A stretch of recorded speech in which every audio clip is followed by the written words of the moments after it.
Welcome to my presentation. So I titled this Love Hurts Your Wallet and How to Protect Yourself from Romance Scams and Online Dating. A little about myself. My name is Gene Boucher. I work as a cybersecurity analyst for a financial services company.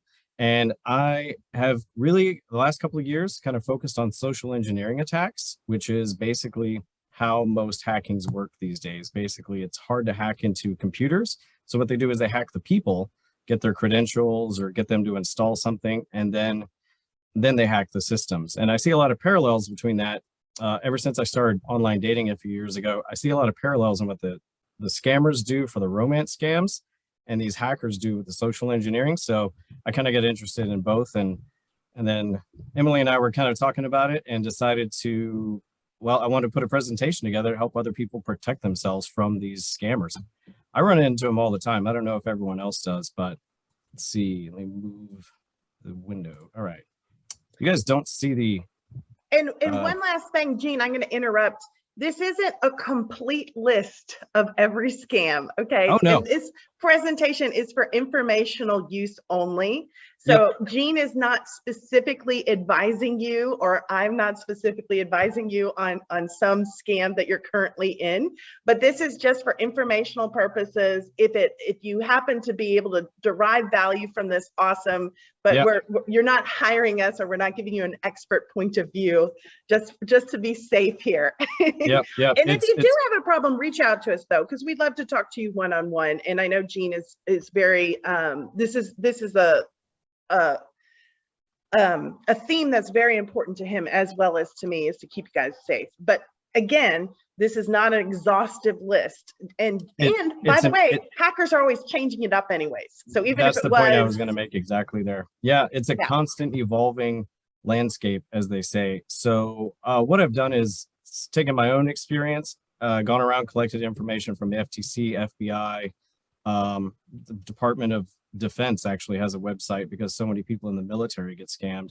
And I've kind of brought that together here. And yeah, like you said, Emily, best we can do is best effort. But a lot of this, I also have, well, okay. Can you guys see the pane of all of our cameras? Because in my view, it kind of overlaps. And if you don't see it, then that's great. I can see you, Gene. I can see me. I can see LW. I can see Libra and D. Okay. So, and then I see your slides. And so this is what's going to be great. Cool. On the recording. Cool. I just wanted to, yeah, all right. Want to make sure I wasn't sharing my screen because in my view, it's half overlapping.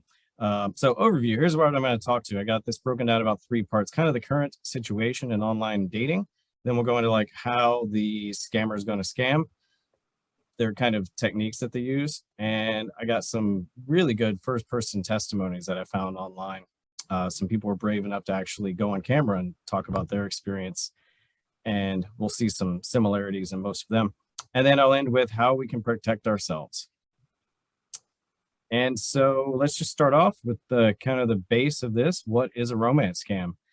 So I describe it as kind of a new twist on an old trick. It's a con is what it is. And a con is just short for a confidence trick, which is somebody basically getting your trust and then using that to trick you into giving them what they want, be it money or something else. A definition I found I really liked said it exploits people using their credulity, naivety, compassion, vanity, confidence, irresponsibility, and or greed. And that's a typical con. The romance scams then add another layer on top of that, and that is that they get their victims emotionally involved with the character they're presenting, and that it gives them a really good hook and leverage to exploit them. Gene, before you move on, I just wanted to say anyone can fall for a romance scam, even though those are flavors of why people do. You can be a very intelligent human being and have an honest heart and really want to help someone out and get fooled. And that's why we're doing this presentation today. I actually, before I approached Gene, I was watching on YouTube these people that bust scammers that pretend to be people that like are from the help desk of Microsoft, and oh, by the way, you ordered this extra stuff, just give me your credit card and I'll cancel that transaction. They've gotten really good over the years, and I think I would fall for one. Not that I've encouraged any scammer to scam me. I'm not, No. but that's one of the reasons, because now even with dating scams, especially with online dating, they're targeting people, and I just want you guys to have the best info. Go ahead, Jean, what were you going to say? Yeah, I that's probably why I first got interested in it, is because I actually kind of fell for some of the scammers. I ended up texting someone, and after like a week or two, one in particular, I remember went 2 weeks, and then at the end I was like, it's a scam. I thought this was a real person the whole time. And I think some of the testimonies we'll see, you'll definitely see people are they're just regular people, and they think they're falling in love, and these scammers are good and they get them. I put these together as just a few examples of some of the incidents that have been in the news. You can see that, people have really done a lot for these scammers. Money wise, someone sold their jewelry. One person in particular, I noticed, she said she felt like she was losing her husband. She was that emotionally involved in it. Like it was like someone had died. And that's a kind of a testament to how skilled these guys are. And another kind of view, they also can be women, right? So guys is like the generic guys. Yeah, I don't know. I kind of always imagine bad guys as guys, but yeah, you're totally right. They could be either. Probably because of all those videos I've seen, it's always like call centers, and they're always guys. But yeah, it could be. Who knows who's on the other end of the line? You really don't know. That's one of the important points here. Is you don't even know if you're talking to the same person on the other end of the chat or even the phone. Many people have reported that in retrospect, they thought they may have talked to multiple people, because ultimately these are businesses on the other end. They're not just one person who's like, I'm going to go and defraud people out of money. There may be some like that, but here's an example of why this is so big. I got this from the FTC. It's a couple of years old, but you can kind of see the direction this was going. You can see the monumental amount of money that was reported to have been taken. It's good to remember that these types of crimes are very personal, so people often don't report them because they feel shame or embarrassment, or they just feel dumb and they feel embarrassed because of that. So these are definitely underreported, and it's already hundreds of millions of dollars 2 years ago. For some reason, FTC, these states seem to get more reports. So I live in Texas, so this kind of jumped out at me, but maybe due to population numbers, but also for whatever reason, that's where they get the most reports. So if you're in those states, maybe watch out. And this is an interesting fact. The average person who gets scammed loses about $2,500, which is a fair amount of money to give away to somebody. 2019, 25,000 people have reported it. $101 million lost that year. Some of these are estimates because of how the reporting is probably underreporting the actual occurrences. But the FBI said it was the second most reported crime. There was a question there.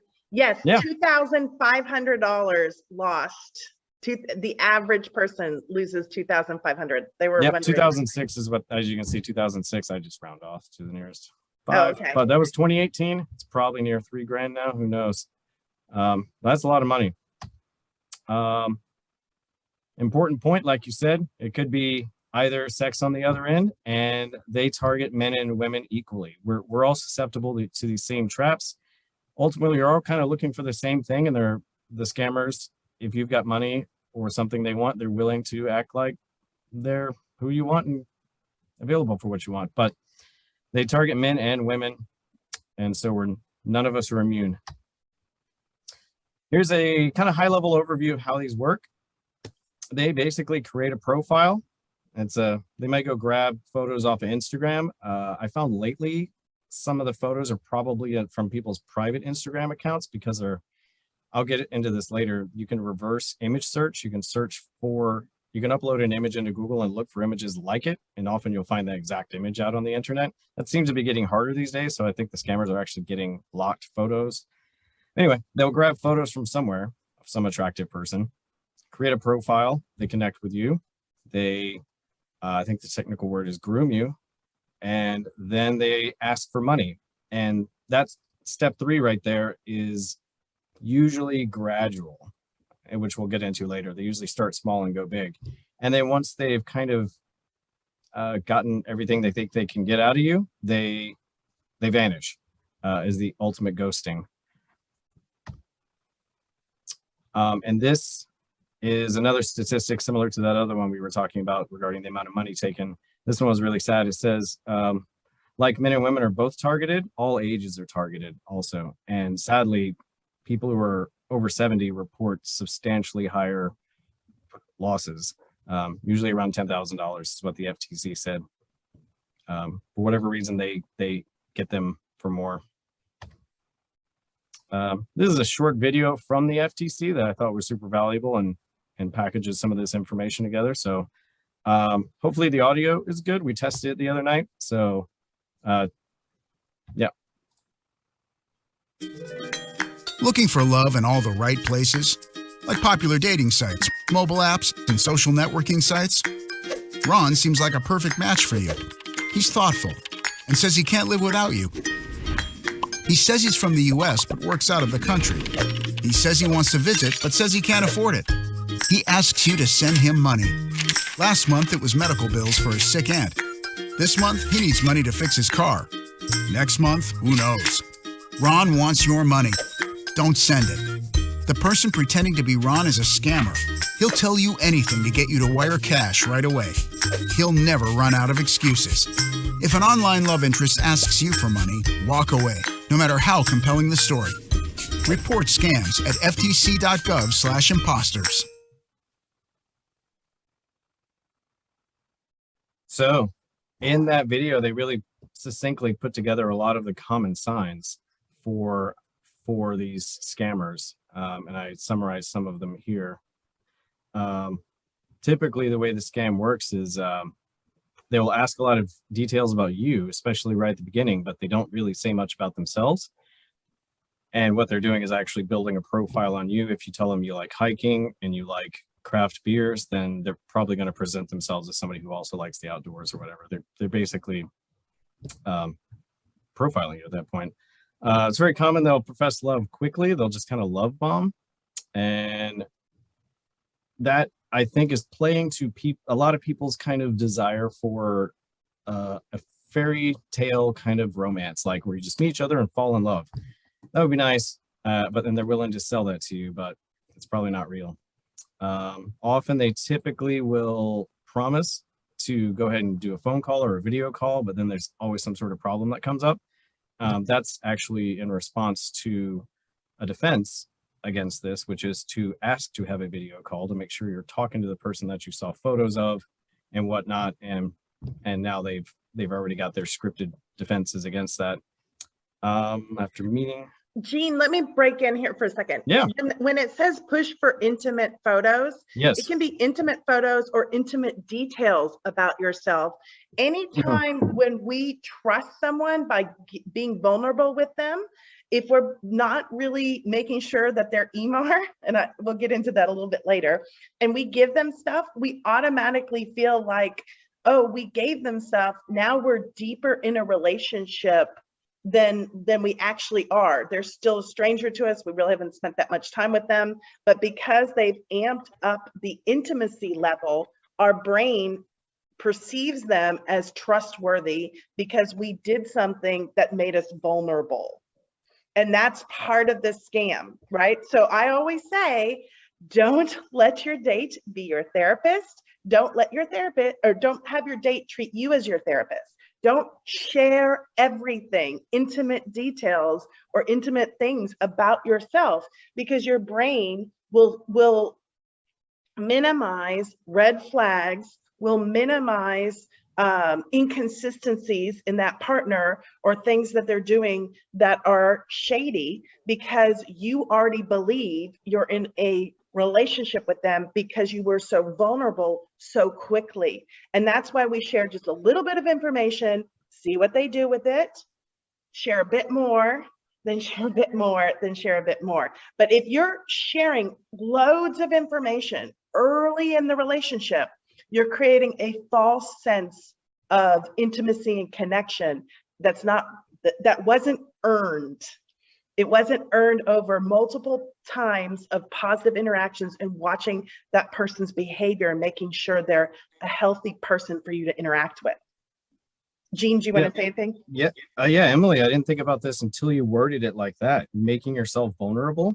When somebody loans someone money, they're making themselves vulnerable, right? They're definitely feeling like they're giving someone intimate details. Like, I'm giving this to you, I'm trusting you with this, and they feel like they're establishing a relationship. Giving someone money is kind of the same thing, which is what these guys want, which I hadn't really thought about.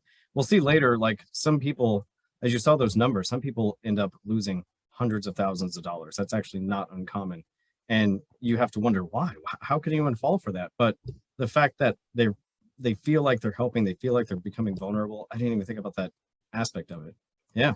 They feel like they're in a relationship because what they're doing is something. They wouldn't ask someone for money unless they trusted that person. So they think that because the person's asking them for money, oh, we must be in a really deep relationship together. Yeah. When it wasn't earned.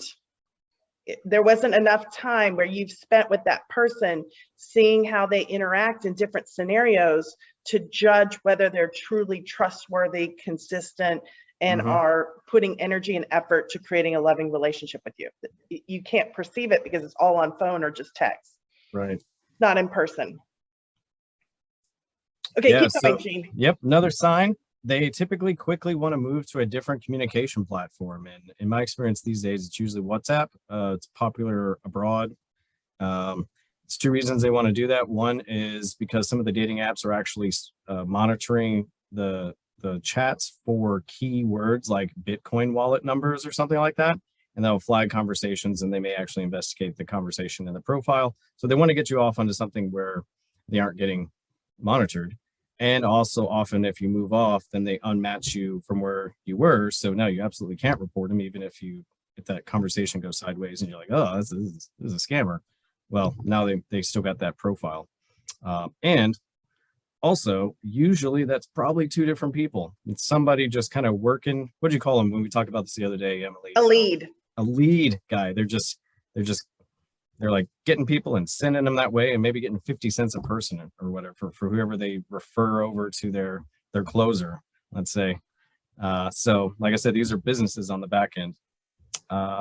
Let's say they'll often say that they're near you, but then suddenly, like a weekend and talking to them or something, they got to go away for business or a family emergency, which is kind of setting up a like, oh, so close, but yet so far kind of scenario. And they're going to be back soon, but right now they got to be there. It's another excuse why they can't meet you in person. Also, COVID became a big one for that. They want to meet, but COVID can't. That was used a lot the last couple of years. And then the hook at the end is they report a sudden personal crisis that requires financial help. They got an emergency, hospital bills. They're abroad and their credit card doesn't work because it got flagged. So they're just asking for a phone card so they can call you or whatever. And one key aspect of it is their story that they're telling you. The emergency that they're having has some sense of emergency. They're like, oh, I need $100 really soon, or else this bad thing is going to happen. And that is one to get you to give them the money quickly without thinking about it, without consulting with friends, without really thinking it through.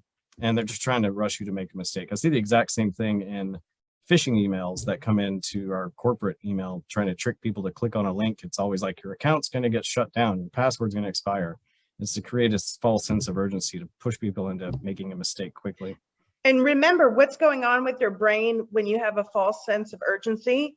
Well, you're not in your prefrontal cortex when you're in a sense of urgency. You're in your fight or flight. You're in your amygdala brain. You're like, oh gosh, I got to do something. I got to react. You're not actually problem solving at that point. You're just reacting. So that's another reason why they use the sense of urgency, because you're more likely to make a mistake. You're more likely to do something that's not in line with your values because you feel like you're flooded with emotion, or it's fight or flight. Here's a brave woman who went on her local news and told her story and her account. Now that we've pointed out some of the signs to watch for, her her story here has a lot of those key indicators. He told me originally he lived in Orlando, and once it started moving forward, I wanted to meet him. He was like, let's get this thing, I want everything out in the open. And then he had a trip he had to go to California. Did he ever, did you guys ever like FaceTime or Skype or video chat? So you never met? No, because he went to California very shortly after we started talking. And he was going, when I say this stuff now, I kind of laugh at it. He was going there because he was investing in some gold, and he was needed to go over to Africa. And once he got there, he never came back. There was always a reason. And I've seen this with other women. They've talked about whoever they were involved with had stories of investments, and all of a sudden they needed money. They couldn't get out of the country. You know, they had one emergency after another. How much did you send him? All in, total all in? What I lost with him was probably well over $500,000. $500,000.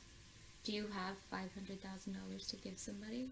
I did everything. I cleaned myself out. I sold my house. I had to sell my house because I took a mortgage on my house. This is so totally out of character for me. I've got a very small family, and the family members that know her, it's like they can't comprehend it because it's so out of character for me. Why do you think you fell for it? Because initially, the first time he wanted money was because he said he had adopted kids over there, and they needed money. His credit card wouldn't work. I mean, the stories were elaborate. His credit card wouldn't work. He didn't have any money. He needed money to feed the kids. And I can remember walking across the Publix parking lot arguing with myself. And I'm like, if there's really kids that are hungry, you can't leave them go hungry. And that was the start of it. I cut ties with him. And then he would keep calling me, and I wouldn't answer the phone. And then eventually I'd pick up the phone. And the guy on the other end of the line, like on the phone, was it like a traditional phone? Like, because I know they're overseas, like it's like calling your cell phone? Mm-hmm. What did he sound like?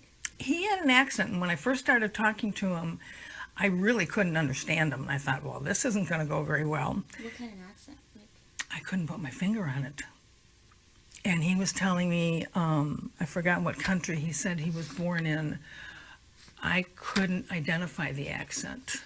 But eventually I got to where I could understand him, although a lot of times I had to say, I don't understand you, repeat it, you know. But then I found out after the fact that they kind of work in teams.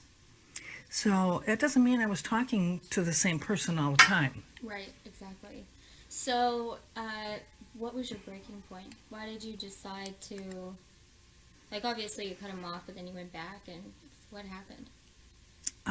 Sent him more money, got in deeper, and at that point, I felt like I was chasing my money. I felt like if I backed out now, I would never have the chance to get anything back. And it's funny because the women that I've talked to in the support groups, they all said the same thing. They were then chasing the money, like a gambler chases their money. And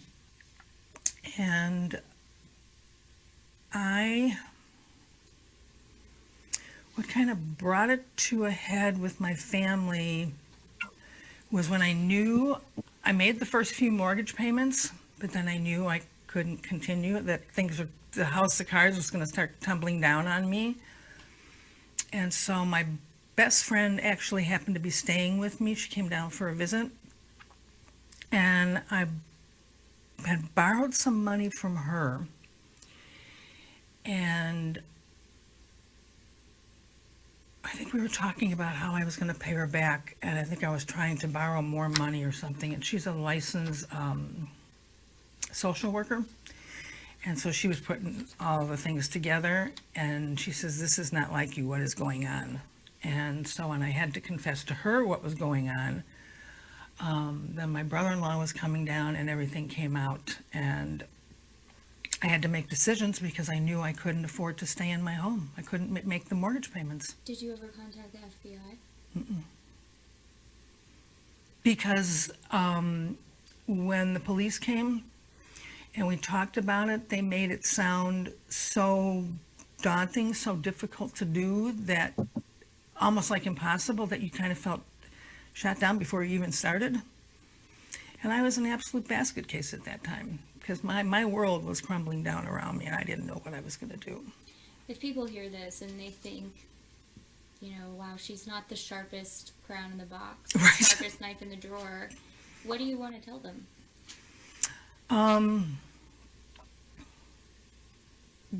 That I'm shocked at myself because I consider myself sharper than that.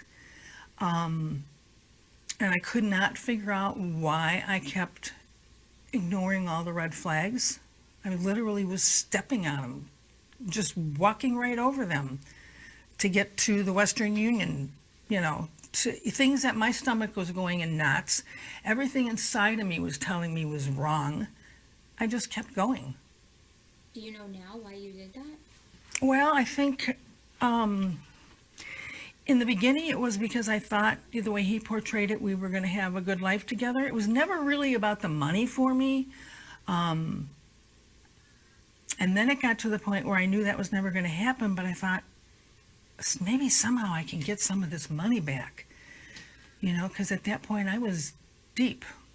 If you have any doubts at all about anybody, thoroughly check into it.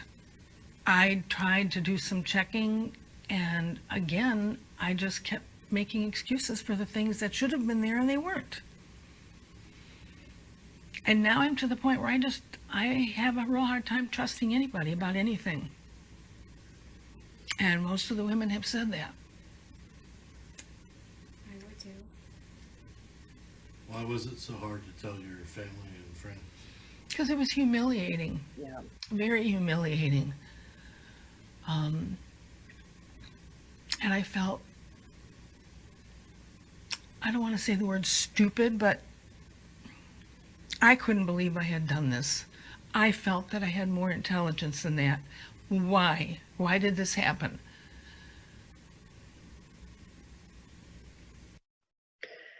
So just one thing, Jean, regardless of whether someone's taking money from you or someone's being abusive to you, if you're embarrassed to tell someone else about your behavior or your partner's behavior, that is a huge red flag. You're in an unhealthy relationship. I don't care if they're taking money from you. I don't care if they're hitting you. I don't care if they're abusive language towards you. Whatever they're doing, if you're embarrassed to tell another family member, get out of that relationship or go seek help with a therapist or with a coach or with somebody, but get a second opinion. The reason why she doesn't want to reach out to her family is because she knows the second she does, the house of cards falls. She can no longer do the mental gymnastics to pretend this is all going to work out. And this is whether it's a dating scam or just somebody being very toxic and abusive, frankly. Maybe they're not taking your money, but they're just being really awful to you, okay? They always wedge you away from your family. They want you to trust their opinion of reality and not your friends and family because they're scamming you. And if you checked in with your friends and family, you would see their reactions of that's not cool, that's not right, they shouldn't treat you that way. And then you can no longer do the mental gymnastics to stay in that relationship. It falls at that point. That's one of the reasons why they don't reach out and get help, is because they're scared that this fake romantic story that they fall for is now the reality is that they got really deeply injured and hurt. Another reason why they don't reach out is because the second they reach out, they have to feel that pain. They have to feel that pain that they made a decision to stay in that relationship. They have to feel that pain that that romantic story was fake. They have to feel that pain that they lost the money. And I bet you, yes, losing the money is a huge part of this woman's pain, but a bigger part is the humiliation of staying so long in that relationship.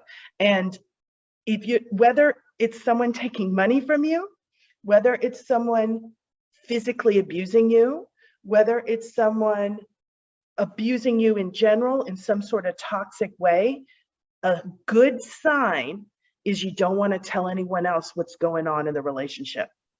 Ding, ding, ding, stop that relationship. And if you are here tonight listening to me, reach out to me, email me. I will do a free call with you. I'll let you know.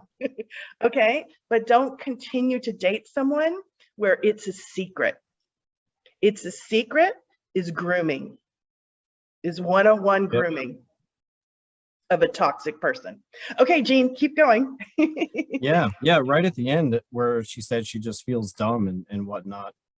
Like you were saying, I think she probably didn't see the signs initially, or is willing to. I mean, so he has a heavy accent, whatever. She was like, you know, that lots of people work out. You know, I can learn his accent. She thought it could still work.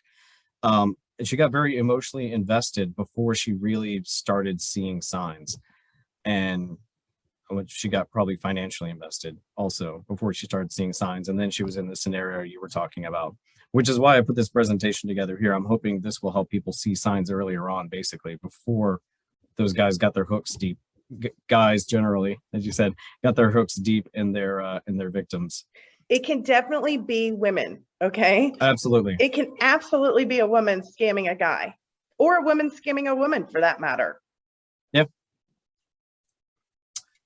So one other danger that is actually common with these guys is they may actually offer to send you money. Like, obviously sending them money is putting you at risk, but there's a scam where there's a way to get you involved in their scam where they actually send you money. They could actually send you money to establish trust. If they send you $20 because they want to buy you flowers, let's say, and then a week later, like, hey, I really need to borrow $100. Well, they'd be up $80 at that point, right? So obviously you can see the benefit there is apparent.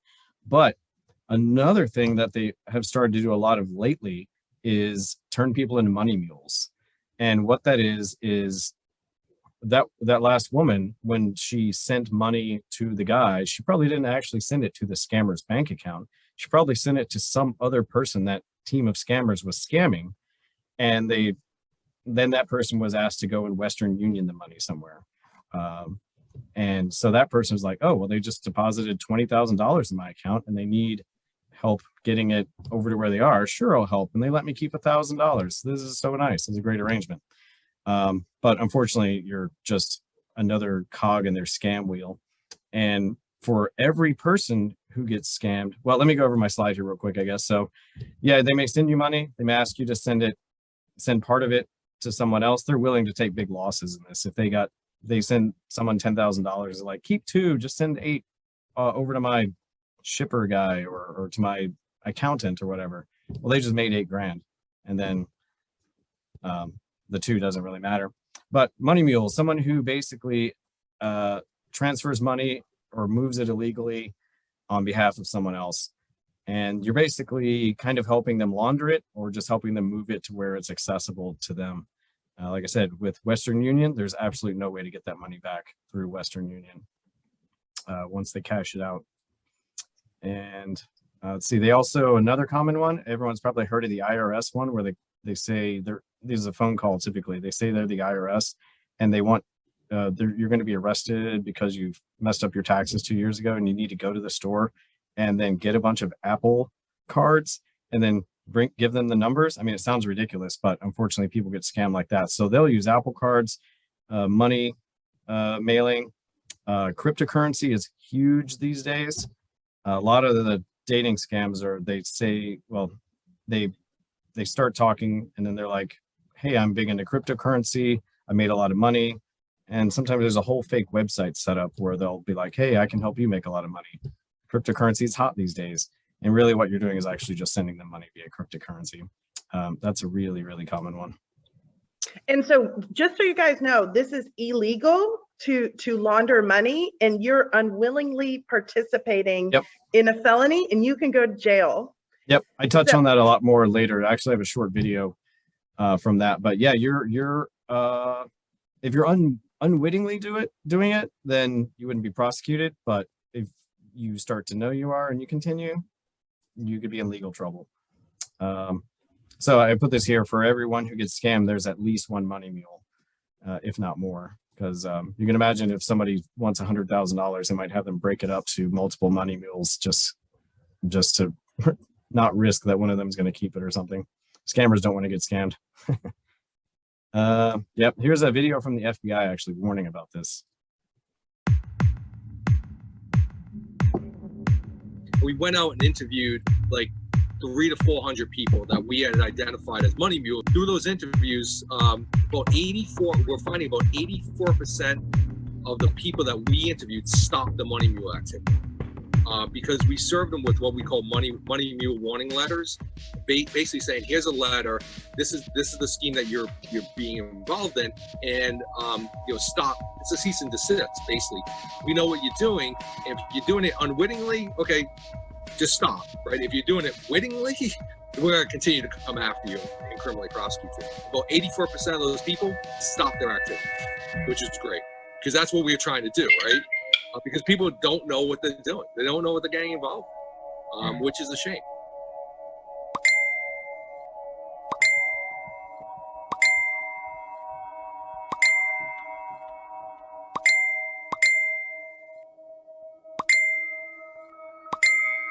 And they're going online into these, and I'm not damning any of these, like eHarmony, Match, Facebook, Instagram. They're meeting people that way, but they don't know who they're meeting, right? And then it becomes a relationship, and then they slowly ask them to send them money, right? Or in these cases with the money mule, they'll say, hey, I have a sister that lives in Toledo, Ohio. I need to send her money. Can you, I'm gonna send you $10,000. Can you put it into your account and just give her money? And that's a money mule scheme, right? They're using that person, and that $10,000 probably come from another fraud scheme or somebody else that they took advantage of in order to send them money, but they're washing it through our financial systems, right? Because they need to wash it through in order to legitimize it. That's money. I do the same thing. I'm on my couch every night. I'm scrolling through. I'm watching TV. I'm not scrolling through I'm married, right? So I'm not, scrolling through those sites. But I'm looking at news. I'm looking at all different types of things, because people are just like stuck in their houses. So yeah, people are lonely. They're looking for something to do, pass the time, and then these people are very good at what they do. This is their job, right? The people that are perpetrating these frauds, this is their job. They're very charismatic. They know what they're doing, and they prey on the people that are lonely and looking for something. In this case, it's romance. So they turn that into not only that fraud, but they turn it into people being used as money mules as well.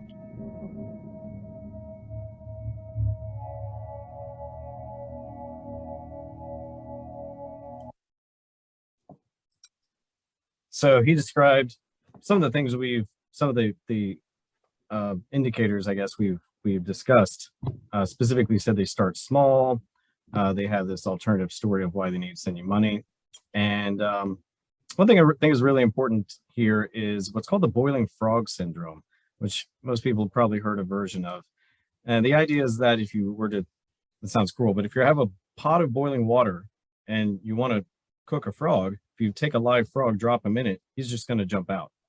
But if you take a frog, set him in room temperature water, and then turn on the heat, as the water temperature increases, they don't really detect it, and they will actually sit in it until they're dead. And that is used as a analogy for these situations where they start small, asking for a small favor, and it just gets bigger and bigger and bigger. And that's how they've gotten all these victims. I would presume they never start off with, can I borrow $100,000? They start off small and get it bigger and bigger, and the people don't notice how hot the water is that they're sitting in. I have a short video. I don't know if I'm gonna show the video. It seems a little unnecessary about this. There's this older woman who, I'll just tell her story. This is once again posted by the FBI. She she met a guy online, and she doesn't have any money, so he first started borrowing, asking to borrow money, but she didn't have any to loan him. So then he's like, well, hey, can I send you money? Can I send you a check? He ended up actually having people mail her stolen cell phones that she was pawning and then sending him the money. And this went on for quite a few years. And eventually the FBI actually caught onto it and then sent her cease and desist letters. But in her story, she told she just was, she was so swept up and she just believed what she always refers to him as my love. And this is after she knows it's fake, and she'd already been to trial. The FBI actually sent her cease and desist letters, but she didn't follow them. She continued to do what this guy was asking her to do, and ultimately she was prosecuted for it. And she was actually sentenced 2 weeks ago. Fortunately for her, she's only getting 5 years probation, partly because she made this video for the FBI to raise awareness. And but it's a sad story of someone who really got tricked hard. There's another case of a person, in their own words, telling us the story of a scam. Alan, the FBI calls it the confidence scam or the romance scam, saying it consistently ranks in the top 3 for online schemes, preying on people who are looking for companionship and love. But before you know it, you've lost your life savings. How could you do this to somebody? I mean, seriously. Laura Bacchus says she was forced to put her Aurora home up for sale. The annuity's gone. The annuity's gone. Your credit's gone. My credit's gone. And you have to sell your house. And I have to sell my house. Bacchus was tricked into sending dozens of cash payments totaling $250,000 to a person who she thought would be a partner for life. He was going to move here in this house, and then we were going to buy a house in Florida. She met Richard on an online dating site. Shortly after, she says they ditched the dating platform interface and exchanged numbers and email. Every time I see your picture, I fall in love with you all over again. A table full of romantic love letters. If I had a flower for every time I thought of you, I would have a whole garden forever. It wasn't long before requests for Jean, money can you started. pause? Note, none of that was about her. When I say don't fall for the fake romantic story, you could literally say, every time I look at your picture, I fall in love with you again. You're like a garden of blah, blah, blah. None of that is characteristics about her personality, her thoughts, the details of her life, or who she is. When it is fake romantic story, it's flowery, and you could literally go to the next door neighbor, knock on the door, and say the same thing. Oh, we're going to be together forever, my love. You're the love of my life. I can't wait for you to meet my family. We're going to be, when I see you, I see a sunset. BS. If none of it is about your personality, about your thoughts, about your dreams, about who you are, BS. Fake romantic story.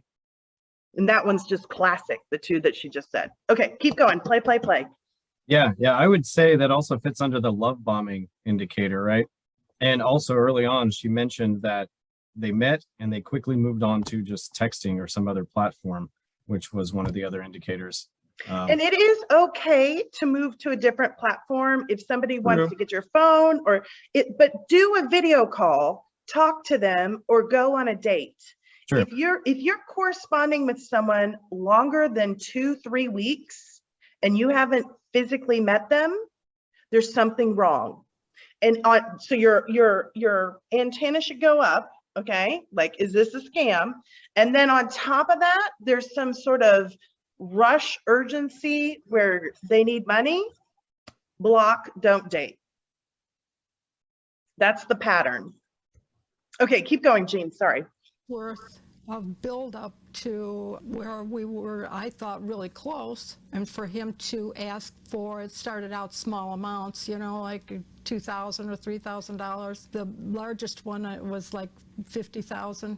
Bacchus says those wire transfers eventually racked up to $250,000, all sent from her various bank accounts, lines of credit, even gift cards. But Bacchus says the scammer's story was convincing. What's now believed to be a fake picture with Richard holding a check for $1.3 million. And this fake bank statement showing his account had $1 million in it. He made me beneficiary to some account that he had. Bacchus believed that money would soon all be theirs to share once Richard could get to the U.S. to access the funds. Can you pause one more time, Jean? Sorry about that. So they can change the HTML to put any number in the bank account. You guys need to know this. So one of the fake things that they do is they get your login information and say, I just transferred you money. They change and they let you see the screen. They change the HTML code. And now you think you have $1 million or whatever. You send money on your end because you think you already got the money and you didn't. You saw that video where they actually changed the website that had been downloaded and was on the computer and presented in the browser, right? Mm-hmm. Yep. That's one where, that's this one. If he sent her a photo, it could have just been photoshopped, and there are easy ways to fake what she received. Yes. They start with little things, little requests, a little bit of money here, a favor there. Before you know it, you're so invested in this scam that you're giving them more and more things. The FBI Chicago field office says most victims send at least $100,000. A lot of people feel that they can't put the brakes on because then all of the things that they've done so far are for nothing. The Federal Trade Commission ranked romance scams as #1 when it comes to total losses. 21,000 reports from people claiming they lost a total of $143 million. Even though many are overseas, the FBI says it can sometimes track down scammers with help from its regional computer forensics laboratory. However, you have to immediately report online crimes to ic3.gov. Victims of this scam do have some hope? You never know which case is going to be the one where you're going to get all of the money back. I called the phone numbers Bacchus had for Richard. I will contact you as soon as possible. And he didn't answer. Oh, it's ruined my life. I have no retirement left. Bacchus says she reported the thief to police and the FBI after she broke the life-changing news to her family. You're glad they're there for you. Yeah. Again, hid as a secret. If you're hiding something because you know your family won't approve, and it doesn't matter if you're giving money, it doesn't matter if you're putting up with someone being really angry, mean, hostile, whatever the behavior is that's toxic, if it's a secret, that's a sign. That's a sign to get out if it's a secret. That's the #1 move of a predator, is to keep it secret and wedge you from your friends and family because they can better control your reality. It's like gaslighting, right? Yes. One of the reasons why they're in for so long is because their reality is so controlled by the predator. Mm-hmm. And they'll spend a long time building up that reality too. I mean, some of these people were scammed for years, and they probably groomed them for months and months to build that whole reality that was fake. And just so you guys realize, EMAR protects you from these people. I know Jean's going to get into it, but empathy, maturity, appropriateness, and reciprocity. I didn't just come up with this. I actually read a lot about FBI profiling and how they track down criminals. And guess what? They have their own version of EMAR. It works in both ways. EMAR attracts positive, amazing life partners, but it also prevents scammers and negative people from getting into your heart. If you can spot EMAR. Yep. Actually, I took that out of one slide because I knew you were going to talk to it. Not that you would do a better job than I did, but that's something I noticed while going through these profiles is the love bombing is not appropriate, right? They're not reciprocating. Well, as you said, like they don't meet any of the 4 requirements we should be looking for. This slide I grabbed off of Social Catfish. this is a lot of date. Who knows? Maybe a new variant will go around and we'll be back in COVID. But they said with the pandemic that it gave these guys new angles to come from. Lost their job because their company's out of business or whatever, and new excuses to have an emergency. Let's see, scammers. All right, this is actually an example that I ran into of them making initial contact and then trying to get me over onto another platform. These are a little apparent. These are from Facebook dating, which is just rampant full of scammers these days. You can see second message, wanting to go to WhatsApp. Another thing you were saying regarding the love stories, how they could be applied to anyone. That's because they're scripts for these guys. And these are probably just copy pasted. I've actually interacted with scammers and they'll send me the same message as a response to, like this one. They said, "Nice to meet you. Can we be friends?" And I replied, and then they sent the same message, "Nice to meet you. Can we be friends?" And I was like, that's a little, there's Control-C, Control-V, the wrong thing, I guess, into the chat. That's because they're just scripts. There's another one trying to get me over to WhatsApp. She was trying really hard. But like you said, chatting through the apps does kind of suck. Some of them are awkward. The scrolling around and spell check may not work or whatever. So moving off isn't necessarily a sign, but it is, I don't know, one to keep in mind. Like, well, these, if they want to immediately move off onto something, I would want to chat with somebody a little more before I give them my phone number or my WhatsApp number or something. So a couple things. The dating apps are trying really hard to protect you. They give you a video call button so that you don't have to, you can do a video call in a dating app, which I highly recommend. They can search for words and find scammers faster and delete their accounts without you even having to report them. So they're looking for people asking for money and trying to go after them faster. And of course, this depends on which application you're using. So Facebook might not do as much as eHarmony would, but even still, eHarmony, any of these scammers can fall through the cracks because it can always be the first time they try, and then they can create a different profile the next time they're on the account. But staying on the online dating account and then saying, let's talk through the thing, let's organize our first date, whether that's a video call or a meeting in person. If you can't get the person to meet you in person within 2-3 weeks, it's a scam. It's highly likely it's a scam, especially when they combine it with asking for money. Another thing is, even if it's not a scam, if it takes more than 3 weeks to set up a coffee date, the person has intimacy issues. They're not ready for a relationship. You should be able to meet someone in person without, it's good to do your due diligence. It's good to understand you like that person. Maybe you need a phone call, maybe you need a video, but eventually we've got to move to meeting someone in person and to create a full relationship with somebody. So you're going to see it through the fake romantic story or the wounded bird. Those are the two that I always tell everyone to look out for. Yep. Wounded bird. Oh my gosh, this is the reason why I can't show up or be there for you or give you the love you deserve. You start hearing that from someone, don't date. I don't care if it's I'm wounded, like I'm physically wounded in the hospital.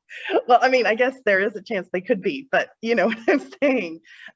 Or the fake romantic story, and the scammers use both of them, the wounded bird and the fake romantic story, but also toxic people do too. Toxic people that aren't ready for love, that don't want your money, but just are not going to be awesome to be in a relationship with. They'll either blame their circumstances for why they can't show up 100% and be in a loving relationship with you, which is called the wounded bird, or they are the fake romantic story where they want to jump into a relationship with you as fast as they possibly can and get validation and connection, even though they're just projecting a fantasy on you and not really trying to get to know you and establish a healthy relationship. Either of these two scammers use two. So it's a 2-for-1 that you get out of your life when you notice that they're a wounded bird or it's a fake romantic story. Some people are romantic, that's fine. But if someone's saying, I love you and the gardens are, what do you love? What specifically are you in love with? What are the details of my life that you find so fascinating? This is called empathy. It's number one for a reason, because toxic people really struggle with displaying empathy. Someone wants to steal your money, they don't want to emotionally connect to you. They just want to scam you, because if they emotionally connect to you, they might realize what a horrible person they are, right? And so learning the details of your life, really understanding you, and really interacting in a way that creates connection, intimacy, and trust is hard for someone that lacks empathy. Okay, keep going, Gene. So that's all probably a little terrifying, right? Like how much money is getting stolen and how these smart people are getting taken, right? But this next section is how we can protect ourselves. And few steps, few recommendations. Slow down and talk to someone you trust. Like if it's a real relationship, then, I mean, there should be no reason you are uncomfortable talking to someone you trust. Like you were saying, Emily, if there's some reason you don't want to talk to someone you trust about it, well, that's kind of a flag, right? Here I touched on your EMAR. They apply here as well. Great indicators, like you said, you got that from some great sources. Keep your profile anonymous is another good thing. If a lot of these are just they're just quick scam attempts, they'll connect with you and then try to get information from you. But if somebody was really trying to target you, or if they kind of thought you were a good potential victim, they might go and try to find information about you on the internet. So if you give them your last name or your employer or job title, they can go find your LinkedIn. They can see what associations maybe you're in, and then kind of model their character that they're playing after your interests. And it's like, oh wow, a woman who's also interested in old Japanese cars is amazing. And they can more target their grooming for you. One good suggestion I found was Google their phone number. Like if they actually give you their phone just number by and the text. way, the difference is if they say I'm into old Japanese cars too, ask them the second and third question. Really? What model? When? Which ones do you own? How often do you drive them? Ask the additional questions. And if they don't have answers, like, see how detailed they can go with the detail that they're chiming in with you. That's a good tool, because if you're an enthusiast, you're going to be able to smell a faker real fast, right? Googling their phone number is good if they actually give you a phone number, because sometimes you can actually find it online. Somebody who reports that it's a scam, and so that would be a kind of indicator, right? Set up a phone or video chat early on. Like you were saying, most of the apps have that built in now. I think that became a thing with COVID. Like they all went and got that built into their apps, which now works great for us to actually verify the face matches the photos and whatnot. And one other thing I wanted to say, sorry for jumping in, Gene. Sure. Some people, I get it. You're on Zoom all the time for work. You don't want to do Zoom. After this session, maybe you can understand a little bit more when someone wants to do a phone call first or Zoom first. It's because they are scared about this. They're concerned about their safety. They're concerned about, and sometimes people are just, they want to make sure it's going to be a good date, right? They want to talk to you on the phone or do a Zoom call just to see if there's enough conversation and movement back and forth, so that if they go to the coffee date and get all dressed up or whatever, they're not going to be sitting there with a lot of dead air.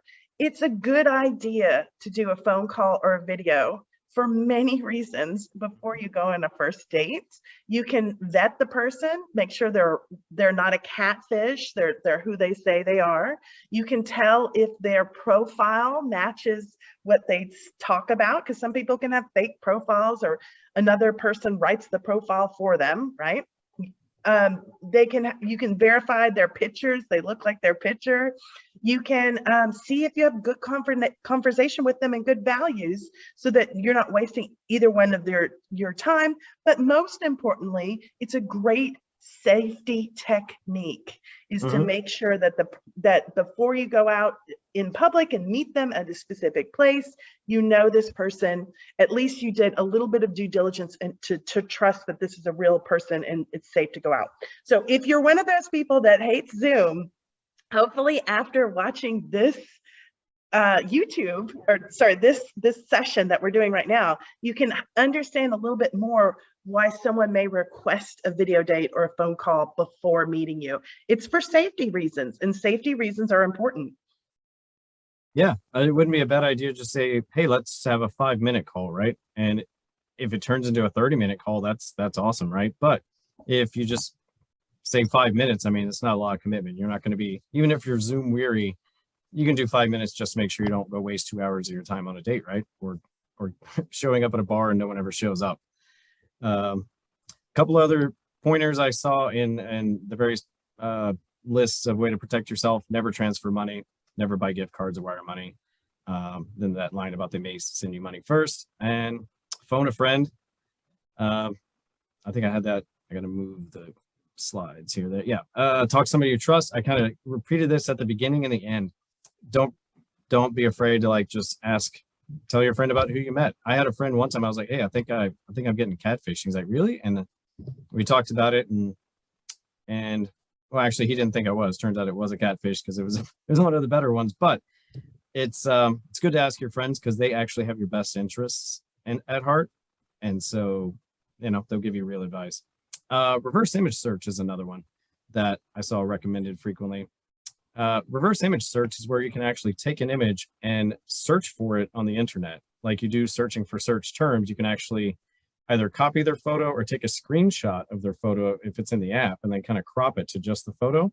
And then you can go to Google and upload it, and it will tell you, Google will return results just like a keyword. It'll show you where it found it on the internet.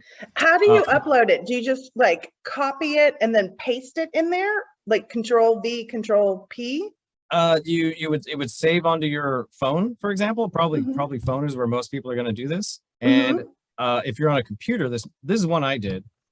This person just, I don't know where they got my number, but they started texting me, and you can see the conversation. They're like, it's very typical. You care for a chat. And I thought it might have been, I don't know. I had no idea what it was. So I asked, and then I was like, who are you? They sent me this photo. So I screen or save the photo. I think I was able to do that out of the chat, but you could do it with a screenshot also. I actually transferred it to my computer because it was a little bit easier to do. And here, this is a computer browser. It's a little different on phones, but if you're on a computer, you can go to search by image. If you want to search by image on a phone, you just Google search by image, and there's TinyEye, I think it is. It's a really good website where you just upload the image, and then it actually inserts it in Google for you. Because the Google version, the phone version of Google, I think, doesn't have that button. But just Google reverse image search, and you'll find multiple sites that do it. So this person sent me the image. I Googled it. I found in the middle here was a recent search because I didn't actually screenshot that. On the right is the rest of the conversation, where apparently that photo is Rita Mahoney. Now, that was about a year ago that I took that screenshot. Now in the center screenshot, that photo is all over the internet with all these different names. It's a very popular one that's being used apparently. But that is a way to protect yourself. If it shows up in searches like this, obviously it's not that person's real photo. I think I mentioned earlier, it seems like a lot of the scammers are using photos from Instagram that you have to like friend the person to see their photos, so that Google can't see it with their web crawlers. So just because it doesn't come up, that doesn't mean it's actually theirs either. But if it does come up like this with all these different names, yeah, obviously fake. This is a story of a woman that who we want to be in these situations. She actually identified that she was getting romance scammed and cut it off before anything bad big happened. Online warning for everyone ahead of Valentine's Day, at least for the single folks out there. A tri-state woman looking for love found a scammer instead. These are some of the messages that she was receiving. She was using a trusted dating website for this as well, and she actually sniffed out that the phony was there before he was able to start taking advantage of her in the situation, possibly even financially. Nine on your side wants to make sure you don't get played by scammers this Valentine's Day, and that's why Roseanne Aragon is here. What'd you find out? This woman's story is typical? Or? Yeah, that's right. right, Craig. Online seems to be the fastest way to meet people, but may also be the fastest way to get scammed. Now, this woman says this person wasn't interested in her, but her money, and she doesn't want what happened to her to happen to you. Mary Rogers Miller was open to finding love. To meet someone, just to see what's out there. So she turned to a popular online matching site. Almost instantaneously, it seemed she'd been contacted by the perfect man. Living in the city that's the city just north of us, goes to a Catholic church, building construction engineer, as I said, really wants honesty. He then deleted his profile and continued to text and email her, pushing her to download Yahoo Instant Messenger. She didn't do it, but still he promised her a life. Mary, I love you so much. I want you to be a part of my life. You're in my dreams. I kept reading, like, I'm laughing. I'm like, this is like a... Pause. That's fake romantic story in spades. If you even read what was on there, none of it was about her. All about, like, I would know that you give you everything. Yeah, like none of it is about her. It's a story about how we could be together and this amazing, beautiful relationship we could have. And you're the woman. I wake up in the middle of the night and think about you. My heart skips a beat. It's romantic BS. It's not true. It's not about you. Start preparing yourself so I can deliver. Yeah. Morning, sweetheart. You know, none of it is about you. Again, it's scripts that people have written to hook someone. That's why they're not putting the specific data in, because it's too hard to manage all that, especially if there's multiple users connecting with you. They have to keep up with everything. Yeah, it sounds like it's copied right out of one of those books with Fabio like shirtless on the cover, right? Through your eyes, so I know, give you everything you want. Together we could make that come. You're the happiest woman. Yeah, fake romantic story. And by the way, scammers aren't the only ones. People can sometimes have good intentions and they want to feel love and connection, and they do a fake romantic story, but they're not. The problem with the fake romantic story is the person's not actually getting to know you. They're projecting this fantasy of some moment in the future when it's all gonna work out. This future moment of happiness, that's the huge carrot to make you do really crappy things in the current moment, right? It'll all pay off in this later date. If you are in that situation, that is a trap.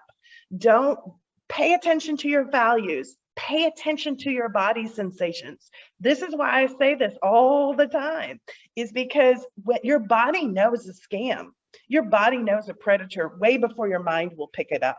And if you're listening to your body and you're feeling a sense of fear or a sense of weirdness about, you know, is this really true? It's not. It's not true. Pay attention to that body sensation. Ask more qualifying questions to make sure that person really is interested in you if they come on with this intense fake romantic story. Some people, they're not going to scam you out of money, but they're also not going to be a good lover either, or a good partner in life, because they see you, they want you to be something, so they project this story on you in this future moment. And then once they get to know you and realize you're not going to be that, they get pissed off that you hurt, ghost you, leave you, or run away. See, it's not always a scammer that does this projection stuff, but whenever you're always at a future date, always in the future is when happiness occurs, that's a problem. Happiness needs to occur in the present moment with this person. You create a relationship every time you go on a date, every time you interact with that person. This is the key of reciprocity. Both people are putting energy and effort in to co-create a relationship together. It's not about a moment in the future, it's right now. Okay, keep going, Jean. I want you to be a part of my life. You're in my dreams. I kept reading, like, I'm laughing. I'm like, this is worse than a romance novel. To catch the scammer, she continued. After 3 weeks, he said he was in London. I won the $925,000 contract, and I have 10 days to deliver on it. she knew. He said, honey, I need you to wire me $400 through Western Union. He also asked for her social security number and her driver's license. It wasn't like honey or sweetie. It was like, again, where are the numbers? It was the textbook romance scam. Experts say scammers create a fake identity and profile tailored to people's interests, which they find on your social media. They then build a relationship from afar and then ask for money. According to reports filed to the Ohio Attorney General Mike DeWine, the average victim of this scam loses $26,000. Luckily, this woman didn't lose any, but she only wonders how many did. People want to be in a relationship. It's very natural and, great thing, of course. You're going to get feelings if you're in a vulnerable spot. And of course, he was taking advantage of that and he was preying on that.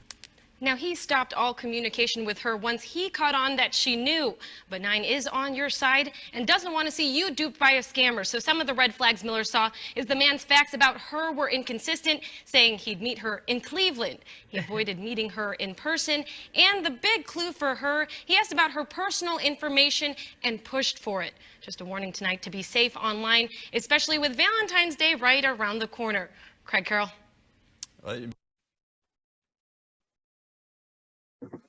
So yeah, a lot of signs were kind of apparent in that one, right? She spotted him right off. I actually, with that guy, he started really strong, obviously too strong for her. And then she mentioned that he stopped saying honey and sweetie and whatnot. I think he was setting her up to that he was feeling disappointed and trying to manipulate her that way, but she wasn't hooked at all. So fortunately she was not, but that's why he started being brash. There's a movie I'll talk about later that I recommend everyone watch, where now that you've seen these signs and kind of how this works, I recognize that sign from that film after identifying that.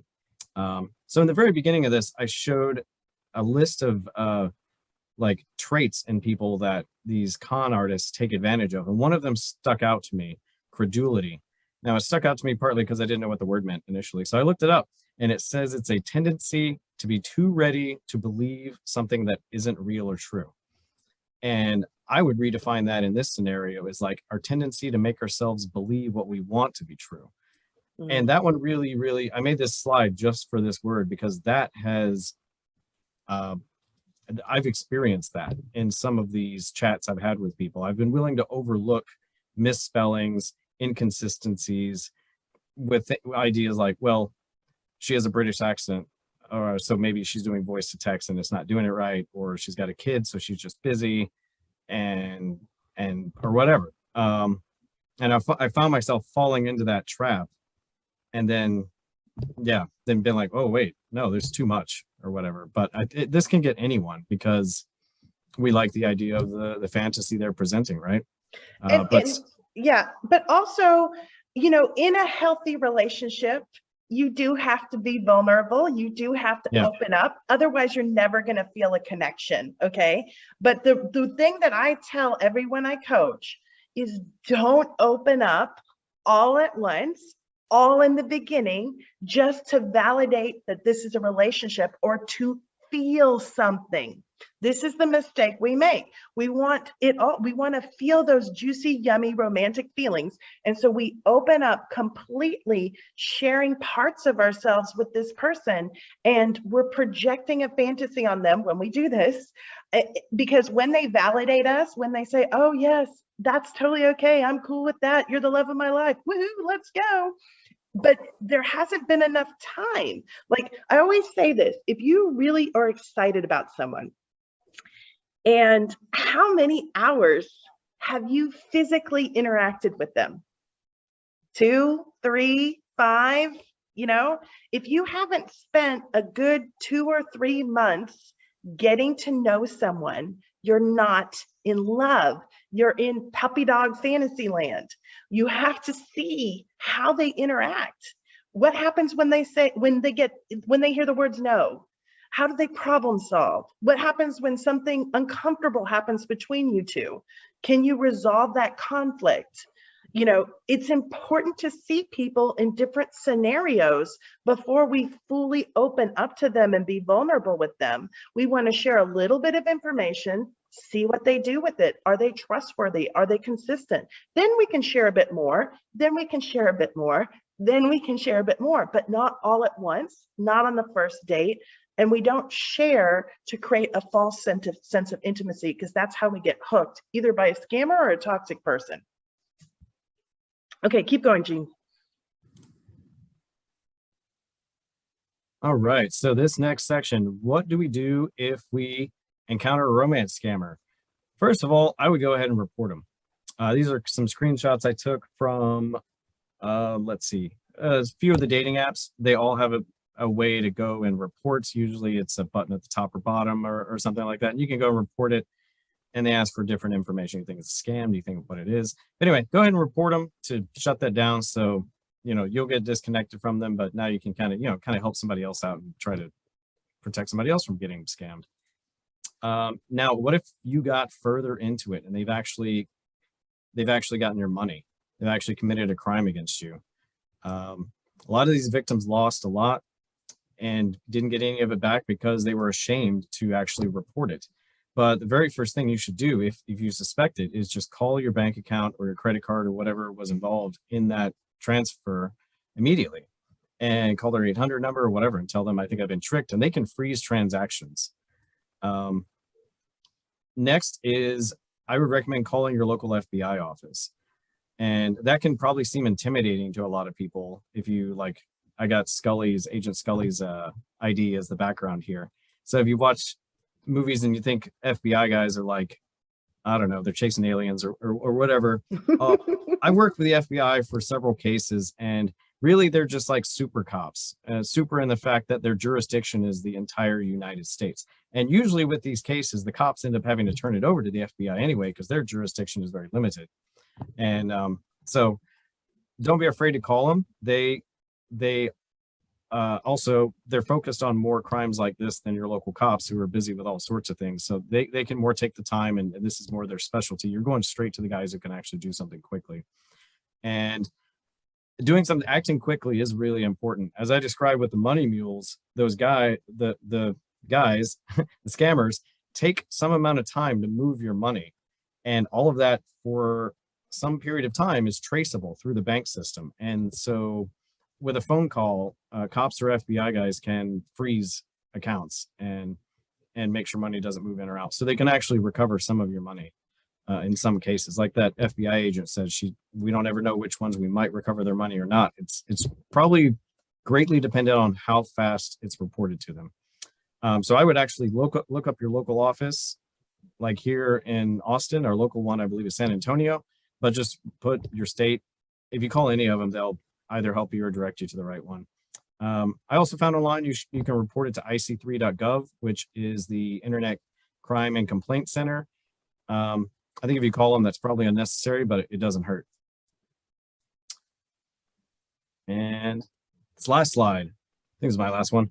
We're getting towards the end anyway. This one is the good news, because there's all these ways to protect yourself. There's all these signs you can look for, but I kind of came up with this idea for myself as well as anyone else. You can protect yourself. I should have put a tilde in front of 100%, nearly 100%, by just committing to one simple rule.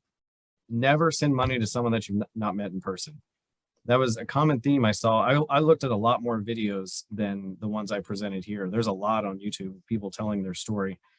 And all of them, if they had just made the rule for themselves that if I haven't met them in person, I'm not sending them money, then they wouldn't have been tricked. Unless, of course, they turned into a money mule. But anyway, don't get into a financial transaction with anyone you've never met. And I'll give you one other rule. If they're calling, pretending, hey, this is eHarmony or this is blah, blah, can I have your login, bank information or whatever? Say, no, hang up, call eHarmony, right? Whoever they're pretending to be. Oh, this is the IRS and that you want these bank cards? Thanks. Hang up. Oh, yeah. Go to the official internet site or the official company, call them. If it's really a legitimate call, they'll have a record of it. They'll have an agent's name. They'll have, you can always call back in without having to give any information away. Never give your social security. I don't even validate my address or anything. They have to, I really need to know they're a legitimate company. And I will say, thanks for letting me know, hang up and call. And even with some of these other things, you don't want to say the words yes, because they can tape your voice as well. You want to be careful with saying certain words or confirmations as well. But don't ever give information out to a company. Always call back in and figure out if it's really legitimate. Yep. That's a lot of those IRS calls and stuff like that, where they say they call you. They've got an association of your name and number. That's usually all they have. They maybe have your address. That used to be in the phone book, right? They could get all that information. And then they start pressuring you, one, to stay on the phone, because they don't want the victim doing what you were describing. They don't want them talking to anyone else. They don't want them trying to call the IRS. But yeah, with these, basically, if you never have a financial transaction with them, you never lose money. And last line I put in here, if that person actually does care about you, they'll totally understand. They'll totally understand why you can't help them, or why it's like, hey, we haven't met. But if they continue to push you for money, they don't care about you. You shouldn't ask someone for money early on in dating. Someone shouldn't ask you for money early on in dating. That doesn't create trust. That doesn't create a healthy relationship. Someone might ask you for a favor. Hey, can you help me drive to the airport? Which isn't necessarily the best, but sometimes favors can happen. But an exchange of actual money is weird. That should make your, I don't know. I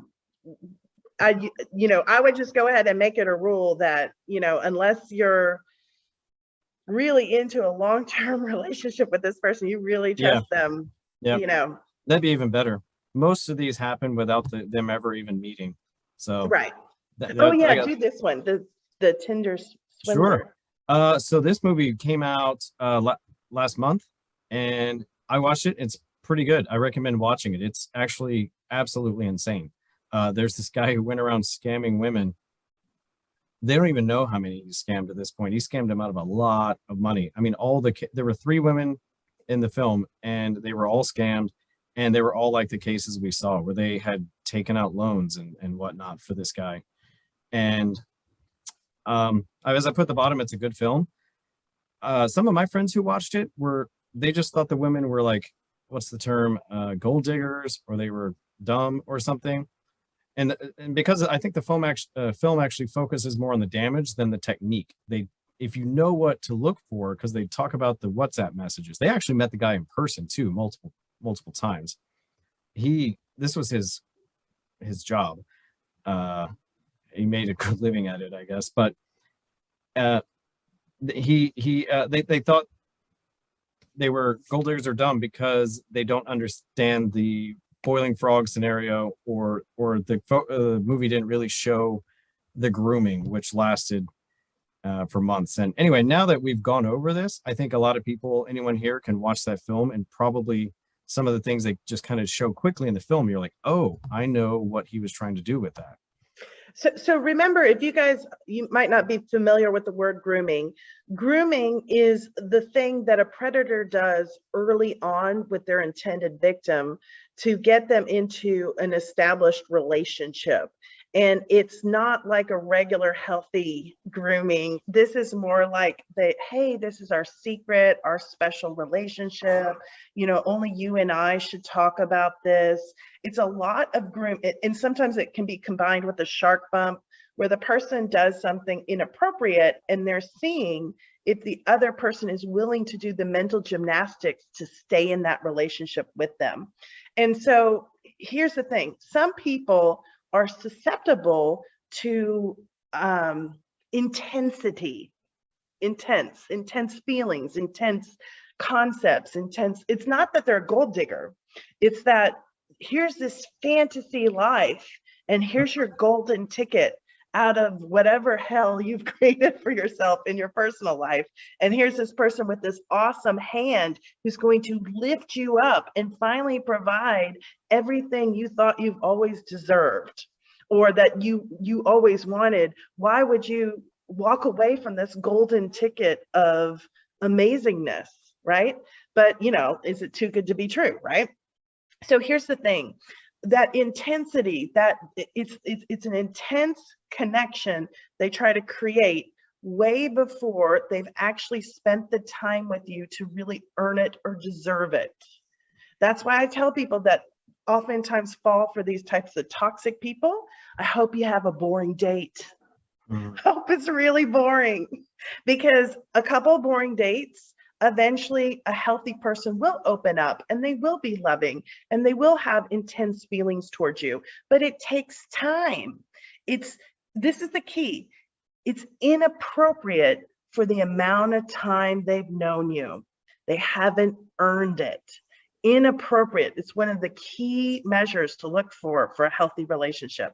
And all predators do this type of grooming, intensity where they haven't earned it, and it's not healthy and it's not right. And it makes you feel a little shamed. But at the same time, there's this big carrot of what could be. All right, keep going, Gene. Sorry. Yeah. So if anyone wants to see more, this is actually the last slide, I think. Yeah. So if anyone wants to see more, there's tons more of these firsthand, these people telling their story on YouTube. This film is also a pretty good one to watch. And that is basically all I've brought to this.